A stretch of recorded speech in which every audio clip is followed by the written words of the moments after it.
ನಮಸ್ಕಾರ. ನೋಡಿ, ವರಮಹಾಲಕ್ಷ್ಮಿ ಹಬ್ಬದ ದಿನ ಈ ನೋಟುಗಳಿಂದ ದುಡ್ಡಿನ ಹಾರ ಮಾಡಿ ಹಾಕಿ ನೋಡಿ. ಈ ವರ್ಷ 2026 ವರಮಹಾಲಕ್ಷ್ಮಿ ಹಬ್ಬ 21 ಆಗಸ್ಟ್ 2026 ಶುಕ್ರವಾರ ಬರುತ್ತೆ. ಶ್ರಾವಣ ಮಾಸದ 2ನೇ ಶುಕ್ರವಾರ ವರಮಹಾಲಕ್ಷ್ಮಿ ಹಬ್ಬ ಬರುತ್ತೆ. ಈ ವರ್ಷ ಈ ನೋಟುಗಳಿಂದ ದುಡ್ಡಿನ ಹಾರ ಮಾಡಿ ಹಾಕಿ ನೋಡಿ. ಖಂಡಿತವಾಗ್ಲೂ ವರ್ಷ ಪೂರ್ತಿ ಮನೆಯಲ್ಲಿ ದುಡ್ಡೇ ದುಡ್ಡು.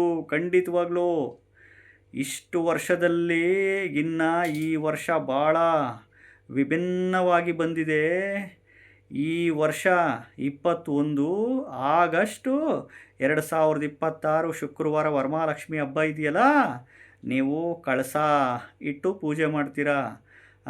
ಸೀರೆಗಳು ಉಡಿಸಿ ಅಲಂಕಾರ ಮಾಡಿ ಲಕ್ಷ್ಮಿಗೆ ಫಲಪುಷ್ಪ ಇಟ್ಟು ತಟ್ಟೆ ತುಂಬ ನೋಟುಗಳು, ತಟ್ಟೆ ತುಂಬ ಕಾಯಿನ್ಸು ನೋಟುಗಳು ಇಟ್ಟು ದೀಪ ಹಚ್ಚಿ, ತುಪ್ಪದ ದೀಪ ಹಚ್ಚಿ ಕಳಸದಲ್ಲಿ ನೀವು ನವಧಾನ್ಯಗಳು ಮತ್ತು ಈ ಅರಿಶಿಣ, ಕುಂಕುಮ, ಬಟ್ಲಡಿಕೆ, ಬೆಳ್ಳಿ ಕಾಯಿನ್ಸು, ಒಂಚೂರು ಬಂಗಾರ, ಅರಿಶಿಣ, ಕುಂಕುಮ ಇವೊಂದೆಲ್ಲ ನೀವು ಹಾಕಿಬಿಟ್ಟು ವೀಳ್ಯದೆಲೆ ಇಟ್ಟು ಅಥವಾ ಮಾವಿನೆಲೆ ಇಟ್ಟು ಕಳಸ ಹೂಡಿ ಪೂಜೆ ಮಾಡೋದು ಮಾಡೇ ಮಾಡ್ತೀರಾ.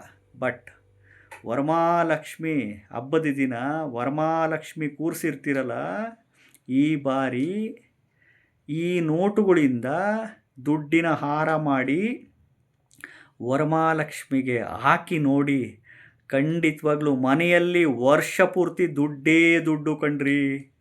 ಈ ವಿಡಿಯೋ ನೋಡ್ತಾ ಇದ್ದವರು ಶೇರ್ ಮಾಡ್ಕೊಳ್ಳಿ ಈ ವಿಡಿಯೋ ಎಲ್ಲರಿಗೂ. ಮತ್ತು ಚಾನಲ್ನ ಸಬ್ಸ್ಕ್ರೈಬ್ ಮಾಡ್ಕೊಳ್ಳಿ. ಹೊಸ್ದಾಗಿ ವಿಡಿಯೋ ನೋಡ್ತಾ ಇದ್ದವರು, ಮೊದಲನೇ ಬಾರಿ ವಿಡಿಯೋ ನೋಡ್ತಾ ಇದ್ದವರು ಚಾನಲ್ನ ಸಬ್ಸ್ಕ್ರೈಬ್ ಮಾಡ್ಕೊಳ್ಳಿ. ವಿಡಿಯೋನ ಲೈಕ್ ಮಾಡಿ, ವಿಡಿಯೋನ ಶೇರ್ ಮಾಡ್ಕೊಳ್ಳಿ. ಕೆಳಗಡೆ ಐಪ್ ದಿಸ್ ವಿಡಿಯೋ ಅಂತ ಇರುತ್ತೆ, ಐಪ್ ಬಟನ್ನ 2 ಸರಿ ಪ್ರೆಸ್ ಮಾಡ್ಕೊಳ್ಳಿ. ಹೇಳ್ತಾ ಇದ್ದೀನಿ, ಈ ನೋಟುಗಳಿಂದ ದುಡ್ಡಿನ ಹಾರ ಮಾಡಿ ಹಾಕಿದರೆ ಮಾತ್ರ ಅದು ಹೊಸ ನೋಟುಗಳೇ ಆಗಿರಬೇಕು. ಅರ್ಥ ಮಾಡ್ಕೊಳ್ಳಿ. ಹಳೆಯ ನೋಟುಗಳಲ್ಲ, ಯೂಸ್ ಮಾಡಿರೋ ನೋಟುಗಳಲ್ಲ, ಹೊಸ ನೋಟುಗಳೇ ಆಗಿರಬೇಕು. ಯಾವ ನೋಟುಗಳು ನೋಡಿ, ಅದು ಇಂಪಾರ್ಟೆಂಟು. ವಿಡಿಯೋ ಪೂರ್ತಿ ನೋಡ್ತಾ ಹೋಗಿ, ಸ್ಕಿಪ್ ಮಾಡೋಕ್ಕೆ ಹೋಗ್ಬಿಡಿ. ಯಾವ ನೋಟುಗಳು ಗೊತ್ತಾ? ನೋಡಿ, 50 ರೂಪಾಯಿ ನೋಟು ಹೊಸ ನೋಟೇ ಆಗಿರಬೇಕು, ಅಥವಾ 500 ರೂಪಾಯಿ ನೋಟು ಹೊಸ ನೋಟುಗಳೇ ಆಗಿರಬೇಕು. ಬ್ಯಾಂಕಿಂದ ಬಿಡಿಸ್ಕೊಂಬಂದು 50 ರೂಪಾಯಿ ನೋಟು ಅಥವಾ 500 ರೂಪಾಯಿ ನೋಟೇ ಆಗಬೇಕು. ಇವೆರಡರಲ್ಲಿ ಯಾವುದಾದ್ರೂ ಇದರಲ್ಲಿ ತಗೊಳ್ಳಿ. ಇದನ್ನು ಎಷ್ಟು ನೋಟುಗಳು ಹಾಕಿ ಹಾರ ಮಾಡಬೇಕು ನೋಡಿ, ಅದು ಇಂಪಾರ್ಟೆಂಟು.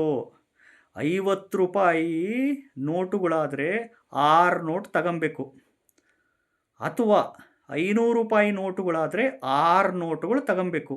ನೋಡಿ, ಯಾಕೆ 50 ರೂಪಾಯಿಯಿಂದ ನೋಟುಗಳು ಮಾಡಬೇಕು, 500 ರೂಪಾಯಿಯಿಂದನೇ ದುಡ್ಡಿನ ಹಾರ ಮಾಡಬೇಕು ಅಂದರೆ, 5 ನಂಬರು ಬಂದು ಇಲ್ಲಿ ನಾರಾಯಣನ ನಂಬರು, ವಿಷ್ಣುವಿನ ನಂಬರು, 5ನೇ ನಂಬರು. 6 ನೋಟುಗಳೇ ಯಾಕೆ ತಗೊಬೇಕು ಅಂತಂದರೆ, 6 ಲಕ್ಷ್ಮಿಯ ಸಂಕೇತ, ಶುಕ್ರನ ಸಂಕೇತ ಅಂತೀವಿ. 50 ರೂಪಾಯಿ ನೋಟುಗಳು ಅಥವಾ 500 ರೂಪಾಯಿ ನೋಟುಗಳು ಹೊಸ ನೋಟೇ ಆಗಿರಬೇಕು. ಬ್ಯಾಂಕಿಂದ ತಗೊಂಬಂದು ಹೊಸ ನೋಟುಗಳು ಇವಾಗಲೇ ಎತ್ತಿಟ್ಕೊಂಬಿಡಿ. ಹೊಸ ನೋಟುಗಳು ತಗೊಂಡು 50 ರೂಪಾಯಿ ನೋಟು 6 ಆಗಬೇಕು, ಅಥವಾ 500 ರೂಪಾಯಿ ನೋಟುಗಳು 6 ಆಗಿರಬೇಕು. ದುಡ್ಡಿನ ಹಾರ ಮಾಡ್ಕೊಳ್ಳಿ. ದುಡ್ಡಿನ ಹಾರ, ಅದನ್ನು ದುಡ್ಡಿನ ಹಾರ ನೀವು ದಾರದಲ್ಲನ್ನು ಪೂಣಿಸ್ಕೊಳ್ಳಿ ಅಥವಾ ಇನ್ಸುಲೇಷನ್ ಟೇಪಲ್ಲನ್ನು ಮಾಡ್ಕೊಳ್ಳಿ. ಒಟ್ಟು 50 ರೂಪಾಯಿ ನೋಟುಗಳು 6 ಆಗಬೇಕು, ಅಥವಾ 500 ರೂಪಾಯಿ ನೋಟುಗಳು 6 ಆಗಬೇಕು. ದುಡ್ಡಿನ ಹಾರ ಮಾಡ್ಕೊಂಡು ವರಮಹಾಲಕ್ಷ್ಮಿ ಹಬ್ಬದ ದಿನ ನೀವು ಲಕ್ಷ್ಮೀ ಕೂರಿಸಿರ್ತೀರಲ್ಲ, ಹಾರ ಮಾಡಿ ಹಾಕಿಬಿಟ್ಟು ಕನಕದಾರ ಸ್ತೋತ್ರ ಪಠಣೆ ಮಾಡಬೇಕು. ನೋಡಿ, ಇಂಪಾರ್ಟೆಂಟು. ಶಂಕರಾಚಾರ್ಯರು ರಚನೆ ಮಾಡಿದ್ದ ಕನಕದಾರ ಸ್ತೋತ್ರ ಮತ್ತು ಶ್ರೀ ಸೂಕ್ತಮ್ಮು ಪಠಣೆ ಮಾಡಬೇಕು. ಮತ್ತು ಲಕ್ಷ್ಮೀನಾರಾಯಣ ಹೃದಯ ಸ್ತೋತ್ರ, ಶ್ರೀ ಲಕ್ಷ್ಮೀನಾರಾಯಣ ಹೃದಯ ಸ್ತೋತ್ರನ ಪಠಣೆ ಮಾಡಿದರೆ ಖಂಡಿತವಾಗ್ಲೂ ಹೇಳ್ತಾ ಇದ್ದೀನಲ್ಲ, ವರ್ಷ ಪೂರ್ತಿ ದುಡ್ಡೇ ದುಡ್ಡು. ಈ ವರ್ಷ ಅಂದ್ಕೊಂಡಿದ್ದು ಹಾಗೇ ಆಗುತ್ತೆ.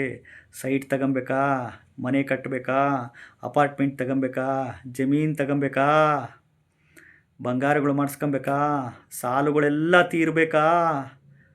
ನೋಡಿ ಹೇಳ್ತಾ ಇದ್ದೀನಿ, ಈ ಬಾರಿ ಈ ರೀತಿ ದುಡ್ಡಿನ ಹಾರ ಮಾಡಿಬಿಟ್ಟು ನೀವು ಹಾಕಿದರೆ ಖಂಡಿತವಾಗ್ಲೂ ವರ್ಷ ಪೂರ್ತಿ ದುಡ್ಡೇ ದುಡ್ಡು.